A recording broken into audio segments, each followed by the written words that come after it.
Artinya bisa jadi kita atasan atau lingkungannya itu yang bisa menyebabkan orang-orang itu burnout.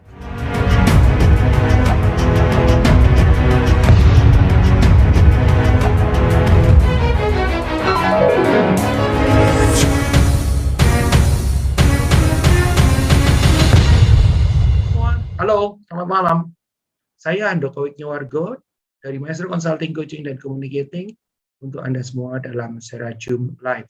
Senin, Rabu, Jumat Live, program Corporate Social Responsibility dari Maestro untuk bangsa Indonesia dalam rangka ikut mencerdaskan kehidupan bangsa.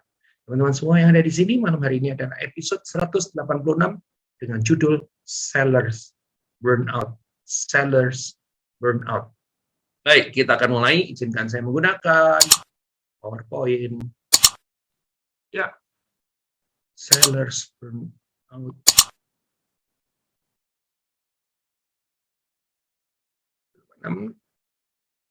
Sudah tampakkah wajah saya di sini? Ya, sini. Yes. Bentar, ada suara-suara yang enggak. Oke. Sudah? Oke, kita mulai ya. Teman-teman semua, kita akan mulai dengan apa dulu? Apa itu burnout? Ya. Jadi kan judulnya tadi adalah seller burnout. Sellers is penjual, burnout. Nah ini, burnout adalah keadaan kelelahan emosional, mental, dan fisik yang disebabkan oleh stres yang berpanjangan atau berulang. Ya. Dan ini menjadi berasa sekali ya pada saat terjadi pandemi tentu saja ya.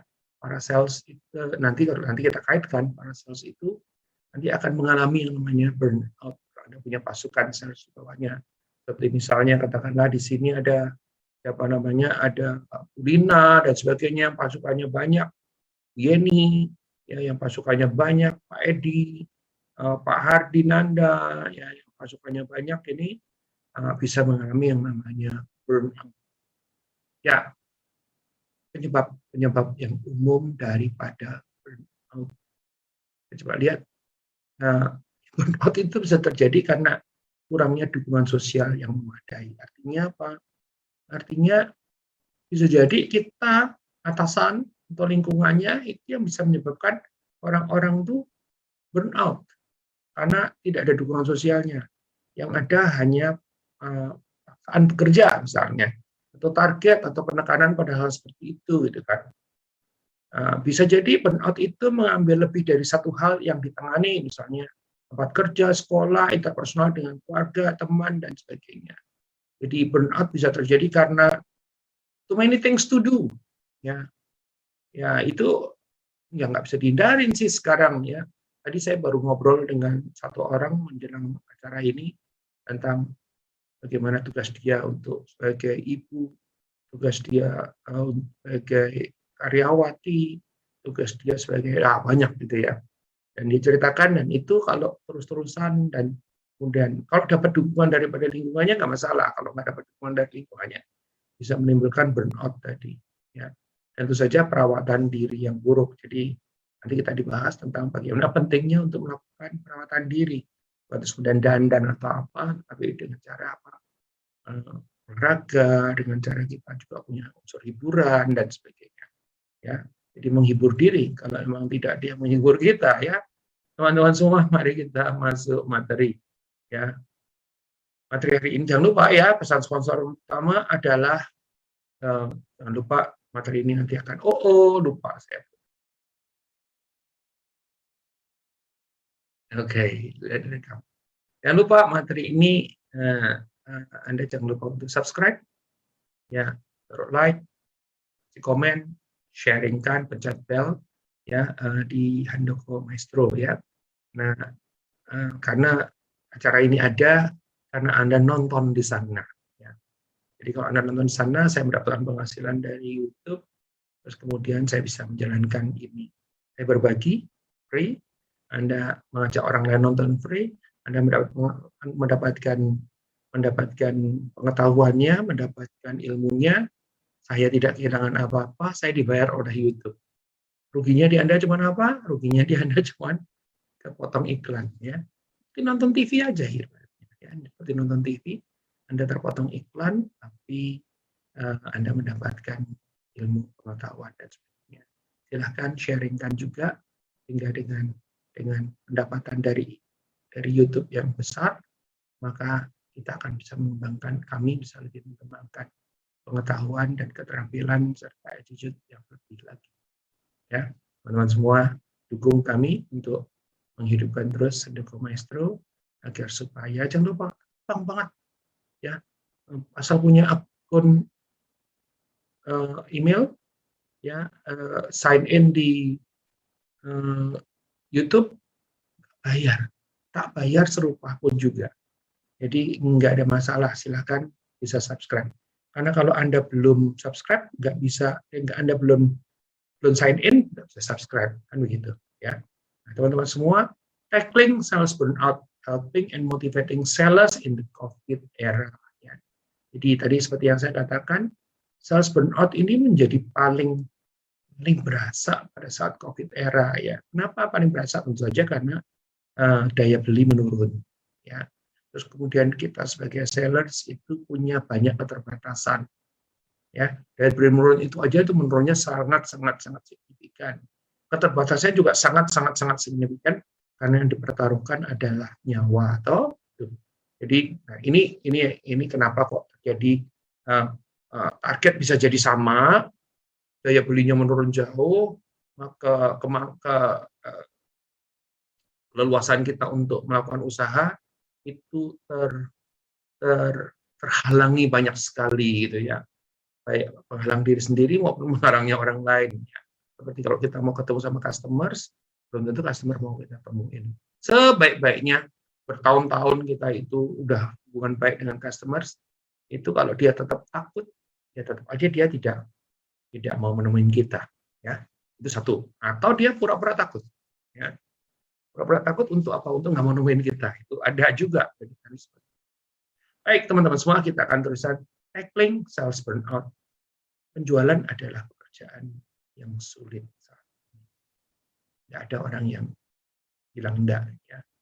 Kalaupun Anda itu jualannya itu gampang, jangan berpikir selamanya akan gampang. Pada saat Anda jualan gampang dan orang-orang itu sulit, ya Anda gampang karena produk Anda, atau Anda gampang karena market Anda gampang karena cara Anda, gitu kan, dan alasan yang lain, maka para orang-orang yang lain yang sulit tadi akan melihat produk Anda, cara Anda, ya market Anda, sehingga yang tadinya gampang menjadi sulit juga karena melahirkan persaingan. Jadi tidak ada yang tadi ya sekarang enak-enak aja terus ya. Oke. Ya, mungkin saat ini yang kalau mau jualan yang paling oke, jualan apa namanya? Jualan vaksinasi Sinovac yang kebutuhannya tinggi tetapi ininya apa namanya? Supply-nya tidak ada ya, karena sekarang semuanya orang udah mulai suka Sinovac, sekarang adanya banyak mostly adalah AstraZeneca. COVID-19 bahkan menguji penjual yang paling tangguh sekalipun. Ya, jadi bukan hanya penjual-penjual yang, apalagi penjual-penjual yang baru mulai, ya, penjual yang paling tangguh pun juga diuji gara-gara adanya si COVID-19 ini. Nah, teman-teman semua, kita akan coba lihat lagi. Seller burnout adalah risiko yang sangat nyata bagi penjual saat ini. Ya, bagaimana penjual tetap termotivasi di tengah begitu banyaknya kesulitan. Ini kita akan coba lihat ya. Beberapa top sign atau tanda-tanda yang paling utama daripada sales burnout adalah kurang minat, nggak ada ini dan sebagainya, lekas marah, sensi, dikit-dikit ngamuk gitu kan, negatif umurnya mana mungkin sih, mana bisa sih, mana bisa gitu, kok kebanyakan sih, nah, itu negatif semua. Hilangnya produktivitas. Nah, hilang produktivitas itu artinya apa? Usahanya mungkin ada, tapi hasilnya nggak ada. Ya, usahanya ada, hasilnya nggak ada, itu adalah produktivitinya menurun atau menghilang. Dan kelelahan yang berlebihan yang berakibat misalnya katakanlah juga insomnia, ya, enggak amnesia loh ya, ini insomnia, nggak bisa tidur, sakit kepala dan penyakit fisik lainnya. Ya, gelinu termasuk enggak? Iya, termasuk. Tidak ada satu ukuran solusi untuk memperbaiki yang cepat tentang sales burnout ini. Tidak juga kalau Anda sudah mendengarkan acara ini. Ya, tetap artinya apa? Enggak, terus kemudian Anda dengar acara ini, terus kemudian Anda bisa terus tahu ada solusi enggak? Tetapi dengan dengar acara ini satu, ya, dari Anda tidak tahu jadi tahu, dari Anda nggak bisa jadi bisa. Tapi terus kemudian Anda mencoba itu penting sekali, ya, mencoba penting. Kalau Anda merasa bahwa, aduh, ini terlalu resiko untuk percobaannya, Anda bisa kontak kami, kontak Mia di 0858 satunya 4 kali 2121, Mia 0858 satunya 4 kali 2121, nanti akan disusunkan program oleh Mia untuk your company. Ya. Tidak ada satupun ukuran solusi untuk perbaikan yang cepat tentang sales burnout ini. Ya. Solusinya enggak tunggal dan juga solusinya enggak bisa cepat. Jadi itu yang terjadi. Tapi berikut adalah beberapa hal yang dapat dilakukan organisasi untuk mengatasi solusi tersebut. Nah, avoiding sales burnout, pause itu berhenti, re-evaluate dan reset.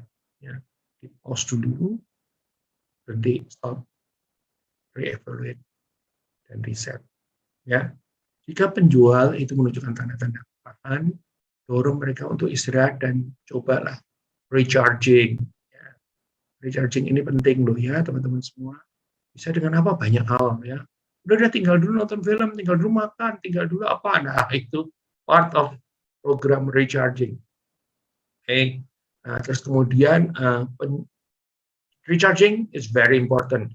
Kalau dia itu penjual kita melihat arah kelelahan, ya kita dorong terus akhirnya burnout.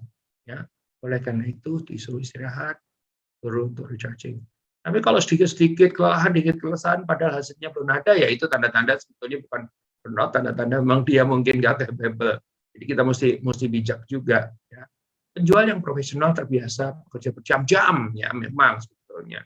Tapi saat ini menjadi sulit untuk mengakhiri hari kerja dengan jelas. Hari ini itu nggak ada jamnya sebetulnya. Pada saat itu, pada saat dulu-dulu ya pada jam-jam kerja itu mereka kerja sekali, di luar jam kerja pun mereka kerja. Sekarang ini sampai malam pun, sampai akhir bulan pun, sampai liburan pun, itu tetap kerja pun hasilnya tidak bisa kembali ke seperti itu. Jadi makanya ini kita tahu bahwa tantangannya memang tidak ringan. Ya, dan ujinya tadi adalah selain reset, re-evaluate, dan restart. Ya, juga Anda wajib untuk membantu para pasukan di bawah Anda. Ingatkan mereka untuk menjauh dari meja, untuk istirahat yang teratur, punya kesehatan mental, dan juga waktu liburan. Liburan bukan berarti harus pergi ke Bali, ke Jogja, ke Bandung gitu kan.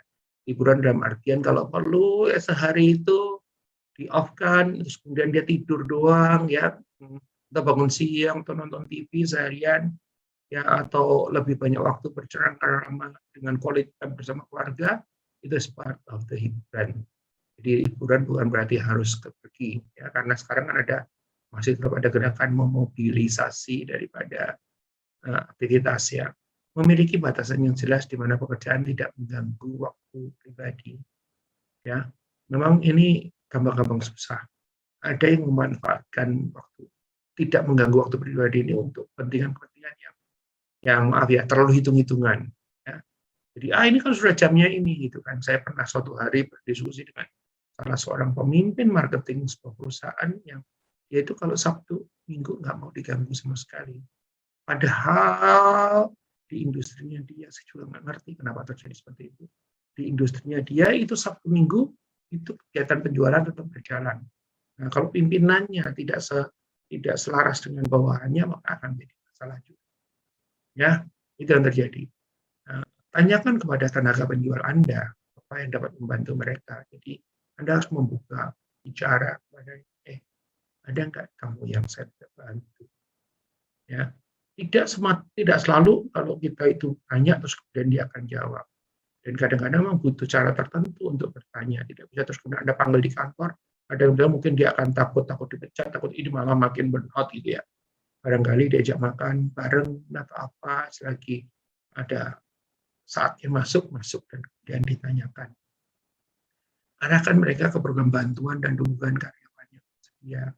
Misalnya katakanlah kami lagi merencanakan ke satu perusahaan untuk bikin, mereka bilang, wah pokoknya semua tuh keberatan gara-gara terlalu banyak Zoom. Tanya misalnya ini. Saya tanya kepada mereka, sesederhana pertanyaan adalah gini, itu Zoom itu bisa diefisienkan, bisa dioptimalkan, tidak perlu banyak-banyak. Tidak harus terus kemudian kalau gitu acara seperti ini harus yang offline. Enggak. Bisa juga tetap menggunakan Zoom, tetapi acaranya menjadi tidak terlalu. Udah dilakukan belum? Baru mereka mikir, benar juga ya. Kita tuh Zoom itu artinya sesuatu yang formal. Jadi setiap kali Zoom itu orang udah tegang, orang merasa bahwa ini sebagai beban. Padahal Zoom yang tidak formal itu ada. Ya, caranya gimana? Misalnya kita bikin musik, ya ada yang pintar musik, mereka main terus kemudian diskusi, ya mungkin diskusi keagamaan, mungkin diskusi tentang hobi, ya nah, semuanya bisa. Bahkan sekarang lari virtual aja, saya kan ada aplikasinya, ya. Nah, itu yang bisa dilakukan teman-teman. Ambil tindakan jika mereka frustasi dengan target yang menjadi tidak realistis di era COVID. Jadi kalau misalnya katakanlah Anda mendapatkan target dari atasan 100, terus kemudian Anda punya anak buah 10, Anda tekan anak buah semua Anda 10, bertanyalah kembali. Jangan-jangan target 100 yang Anda dapat ini terlalu tinggi untuk saat ini. Sehingga pada saat anak buah 10, terus kemudian Anda bagi menjadi masing-masing 10, jadi itu membuat mereka semua menjadi beban yang sangat tidak terjangkau. Ya, nah Anda juga harus berani bicara kepada atasan Anda tentang bahwa situasinya sangat tidak memungkinkan, ya, dan harus dengan alasan yang jelas, itu aja bukan sekedar excuse. Nah, terus kemudian ada lagi yang dikatakan streamline and improve the workday. Jadi dibikin ringkas, ditingkatkan hari-hari kerja Anda. Kurangi pekerjaan manual berulang yang dapat memicu kelelahan. Ya, ini manual berulang ini memang gampang-gampang susah ya, kadang-kadang kerjaannya terasa manual berulang, tapi ada pekerjaan-pekerjaan tertentu yang sebenarnya tidak terlalu. Yang pasti adalah begini. Jangan karena misalnya kata mereka working from home, jangan karena mereka itu kelihatannya bebannya menjadi lebih rendah, terus kemudian kita memberikan pekerjaan yang sebetulnya tidak perlu dikerjakan. Ini penting sekali, tidak memberikan pekerjaan yang sebetulnya tidak perlu dikerjakan. Jangan berlebihan dalam administratif atau persyaratan pelaporan untuk mengisi jadwal penjual ini. Ini penting. Jadi dari tadinya laporannya cuma 1, laporannya sekarang karena kamu rada nganggur kan laporannya ditambah, dibikin ruwet, bikin apa. Nah ini akan menambah, mempercepat proses burnout tadi. Ya. Jadi yang harus dilakukan adalah streamline and improve the workday. Ya, ini penting sekali. Teman-teman semua, alat yang dapat dimanfaatkan otomatisasi atau artificial intelligence untuk mengurangi entry data manual dan membantu penjual fokus pada customer engagement. Ya, ini yang menarik. Ada alat-alat yang bisa memanfaatkan otomatisasi. Ya. Ada satu perusahaan yang saya ketemu, mereka biasanya harus pergi suatu tempat untuk melakukan scanning dan sebagainya. Akhirnya mereka punya alat scanning yang simple, ya.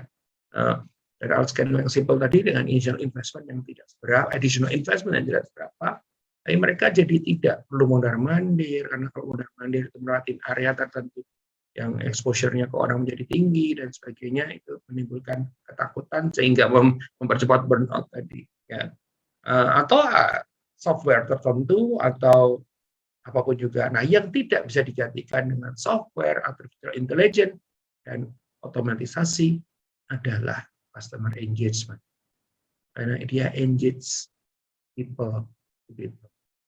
Ya, jadi karena dia engage people. Kalau memang ada yang bisa membantu, jangan terus kemudian malah punya pikiran, ya kamu nganggur inilah, nggak apa-apa lah begitu, malahan gitu, repot sedikit, nggak apa-apa, atau daripada nganggur. Ya, harusnya bisa ditingkatkan customer engagement-nya, sementara yang lainnya bisa digantikan menjadi lebih simple. Karena kuncinya adalah streamline and improve the workday. Ya, terus kemudian realigning and setting realistic goals. Ya, ini termasuk yang paling tidak gampang. Kenapa? Karena goals itu biasanya tidak datang dari kita, tapi datang dari atasan atau datangnya dari lingkungan, ya, dari situasi. Kalau kita ada overhead tertentu, ya, yang harus ditutup hanya untuk tidak dapat keuntungan aja, kita harus melakukan penjualan tertentu. Ya, jadi angkanya itu ditentukan. Kalau angka itu tidak tercapai bisa terjadi kerugian, kan gitu. Hanya sesederhana itu. Ya. Nah, tetapi memang kita harus berpikir tidak hanya jangka pendek saja, tapi kita memikirkan jangka menengah dan jangka panjangnya. COVID-19 telah menghancurkan beberapa industri seperti perjalanan, perhotelan, sementara telehealth, ya, yang pelayanan kesehatan dengan menggunakan tele, ya, dengan menggunakan WA, dengan menggunakan phone call, dengan menggunakan ini, termasuk artificial intelligence, itu melonjak. Ya. Tapi kalau kayak saya kan tidak di industri kesehatan, ya, tentu saja tidak seperti itu. Ya, baik teman-teman semua, target yang tidak realistis, yang tidak disesuaikan dengan keadaan saat ini akan meningkatkan risiko sales burnout. Ya, paling bermasalah adalah kalau target itu angkanya keluar gara-gara cost, overhead cost. Jadi hanya untuk sekedar untuk overhead. Jadi katakanlah overhead-nya itu 100 ditutup harus dengan penjualan 1000, maka kalau nggak tercapai 1000, maka terjadi kerugian. Ya, tapi kita mesti berpikir jangka menengah, pendek, menengah, dan panjangnya. Kalau cuma mikir jangka pendek, ya harus ditutup dimanapun caranya. Tapi kalau setiap kali kita cuma menutup, bagaimana caranya agar supaya overhead-nya tertutup terus, maka terjadi sales burnout. Kalau terjadi sales burnout, terus kemudian mereka terpaksa keluar, orang-orang salesnya, maka kita akan dalam masalah adalah apa? Pada saat sales baru masuk, dia harus ada learning period, learning curve-nya, ya, di mana dia mungkin hasilnya, kalau orang yang lama hasilnya katakanlah 9 atau 8 di bawah target yang 10, orang yang baru misalnya hasilnya 0 untuk beberapa bulan, ya, itu lebih suffering lagi. Ini kira-kira begitu, teman-teman semua. Ya, terus kemudian coaching dan professional development. Tidak hanya tahu cara menggunakan alat penjualan virtual, penjual juga harus memahami cara melibatkan pelanggan dalam lingkungan yang menantang. Ya, perlu adanya coaching and professional development. Jadi kami sekarang sudah dapat order 3 company yang ini bicara tentang professional development, ya. Gimana caranya, yang memotivasi mereka, membekali mereka, dan kemudian merubah cara berpikir mereka, ya, agar supaya mereka lebih berhasil guna dan juga lebih profesional. Ya, itu yang terjadi. Manajer membantu melatih penjual untuk membantu memecahkan masalah pelanggan. Jadi jangan terus kemudian menyerahkan semua kepada sales kita, orang-orang sales kita, dengan mengatakan bahwa, "Loh kan kamu dulu bisa, ya kamu lakukan seperti apa yang kamu bisa. Kamu cari tahu gimana caranya," gitu kan. Nah, kalau pada saat kita bicara kamu cari tahu bagaimana caranya, itu sebetulnya ada 2 minimum yang terjadi. Satu, kita sebetulnya tidak tahu, maka kita kasih orang lain untuk cari tahu. Yang kedua, ya, kita nggak peduli. Dan untuk dua-duanya itu tidak baik. Yang nggak peduli juga nggak baik, nggak tahu lebih parah lagi. Ya, jadi kita mesti cari tahu kenapa tantangan yang dihadapinya tidak sama. Tantangan yang dihadapinya adalah berbeda. Oleh karena tantangan yang dihadapinya berbeda, maka kita ikut turun berdiskusi dengan mereka, mencari solusi, mencari cara baru, dan sebagainya. Nah, kira-kira gitu yang saya mau ceritakan hari ini, teman-teman semua. Jadi kita menghadapi yang namanya sales burnout. Ini cerita sedikit ya, ini service yang kami miliki di Digital Services of Maestro. Kami bisa bikinkan ada customized coaching, ya. Customized coaching ini, ya, kalau misalnya katakanlah kebutuhan terkait dengan sales Anda itu dulu bisa kok, sekarang nggak bisa, gitu kan. Nanti perubahan situasi membuat mereka, kebisaan mereka menjadi menurun, ya. Kalau perlu dilakukan customized coaching, kami bikinkan customized coaching dengan materi ini yang diekspansi atau dengan materi yang lain sesuai dengan diagnosa nanti. Kalau misalnya katakan nanti ketemunya adalah kurang termotivasi, maka kami punya program yang namanya motivational session. Jadi kita bikin program, bisa kombinasi antara peningkatan pengetahuan dan keterampilan dan juga motivational session. Kalau misalnya katakanlah, wah ini perlu dia anak-anak untuk digali lebih jauh, kita bisa bikinkan spesifik talk show dengan mengundang orang-orang dalam untuk bicara atau mengundang ahli-ahli luar untuk masuk. Bisa juga kalau misalnya Anda bilang, wah ini penting untuk yang skala lebih besar, kita bisa bikin kick-off meeting dan juga conference. Yang lain, sebentar saya geser sedikit. Ya, kalau misalnya Anda merasa perlu ada produk atau service launching yang baru, dengan senang hati kita bisa bantu. Kalau Anda bilang, wah Pak, ini ada buku tertentu yang bagus, maka bisa juga tailor-made book reading. Kita bisa bikin secara khusus buku tertentu dibahas di tempat Anda. Ya, atau butuh kompetensi tertentu, maka kita bisa siapkan yang namanya kompetensi klinik. Oh sudah kok, saya diajarin menjual dengan cara digital. Nah, kalau diperlukan, maka kita akan carikan di mana menjual dengan cara digital, dengan cara yang benar, atau menjual dengan cara digital. Kita cari apa yang salah, apa yang kurang, sehingga hasilnya bisa lebih baik. Dan tentu saja, kalau Anda punya kebutuhan lebih khusus lagi, bisa ada yang namanya others. Gitu kira-kira. Nah, teman-teman semua, hari ini mudah-mudahan materinya tidak terlalu berat. Hari ini materinya ada tentang sellers burnout. Burnout itu pada prinsipnya sederhananya adalah kelelahan mental, fisik yang akhirnya menjadikan benar-benar tidak produktif. Ya, tadi disampaikan di dalam tekniknya tadi adalah tahu persis penyebabnya atau persis gejala-gejalanya. Gejalanya udah mulai nggak peduli, gejalanya udah nggak ada perubahan, gejalanya lemes, sakit, amnesia, insomnia dan sebagainya. Ya, terus kemudian kita juga tahu penyebabnya apa. Ya, terus kemudian yang penting dari situ adalah tindakannya. Dimulai dari preset, pause dulu. Ya, kemudian evaluasi dan kemudian di restart lagi karena habis di pause diberhentikan, terus kemudian dimulai lagi ya di resetnya, terus kemudian jangan lupa bantu mereka ya, karena apa? Karena situasi yang dihadapinya adalah beda, oleh karena itu tidak bisa membiarkan mereka melakukan seakan-akan sama. Dulu kan kamu bisa, enggak ada dulu lagi. Karena situasi sekarang sudah beda sekali dengan situasi dulu. Ya, yang berikutnya lagi adalah kita bicara soal streamline. Ya, disederhanakan yang sekarang ada. Jangan malah diberikan beban. Ya,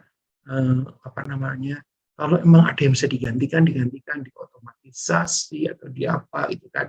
Yang tidak bisa digantikan harus tidak digantikan. Misalnya katakanlah membangun yang namanya customer engagement. Karena kalau kita itu tidak punya customer engagement, jadi masalah besar. Itu tidak bisa digantikan oleh mesin, paling tidak sampai saat ini. Ya, nah itu yang harus dilakukan teman-teman semua. Ya, jadi hari ini kita bicara tentang sellers burnout.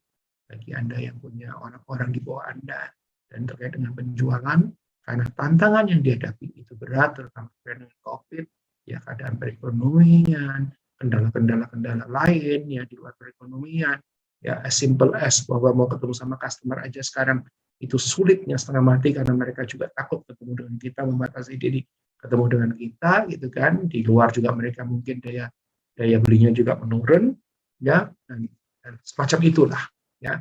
Jadi teman-teman semua harus diperhatikan ya.